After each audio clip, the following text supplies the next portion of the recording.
चलता रहूँगा पथ पर, चलने में माहिर हो जाऊँगा। या तो मंजिल मिल जाएगी या अच्छा मुसाफिर बन जाऊँगा।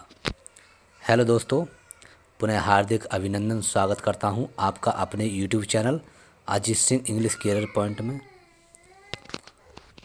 आज बड़ा ही कन्फ्यूजन वाला टॉपिक कि ड्यू टू का प्रयोग कहाँ करना चाहिए और ओइंग टू का प्रयोग कहाँ करना चाहिए। अक्सर हम इसके प्रयोग करने में बड़ी गलती कर बैठते हैं, जिसका मैं आज उदाहरण के साथ में समझाऊंगा कि कहाँ पर ड्यू टू का यूज़ करना है और कहाँ पर ओइंग टू का यूज़ करना है। आइए शुरू करते हैं वीडियो को।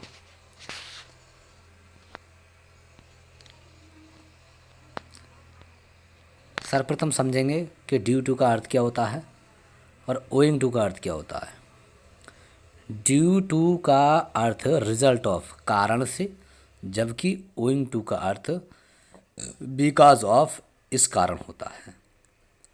ड्यू टू का प्रयोग सब्जेक्ट प्लस वर्ब के बाद किया जाता है। ये महत्वपूर्ण बिंदु है कि ड्यू टू का प्रयोग सब्जेक्ट प्लस वर्ब के बाद किया जाता है। लेकिन हम गलती कहाँ करते हैं कि ड्यू टू का यूज़ शुरू में कर देते हैं, लेकिन ड्यू टू का प्रयोग मोस्टली सब्जेक्ट प्लस वर्ब के बाद ही किया जाता है। ओइंग टू का सामान्यतः प्रयोग वाक्य के शुरू में किया जाता है। अब समझने वाली बात है कि ओइंग टू का प्रयोग जो करते हैं वो वाक्य के शुरू में करते हैं। एग्जाम्पल से समझेंगे हम, जैसे कि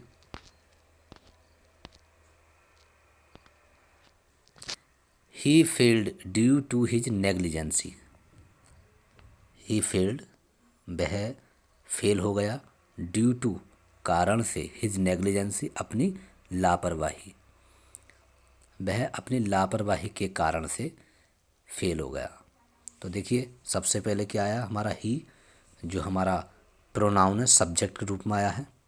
फेल्ड जो हमारी मेन वर्ब है और मेन वर्ब के बाद में हमारा ड्यू टू आया है, अर्थात सब्जेक्ट प्लस वर्ब के बाद ही ड्यू टू का प्रयोग करना उचित होता है। सेकंड है, अब हमें ओइंग टू का प्रयोग करना है तो ओइंग टू ही नेग्लिजेंसी, उसकी लापरवाही के कारण या अपनी लापरवाही के कारण ही फेल्ड, वह फेल हो गया। यहाँ पर ओइंग टू का प्रयोग करेंगे हम स्टार्टिंग में करेंगे। अगर ओइंग टू का प्रयोग हम बीच में करते हैं तो सेंटेंस इनकरेक्ट होगा। थर्ड सेंटेंस है the accident was due to his carelessness.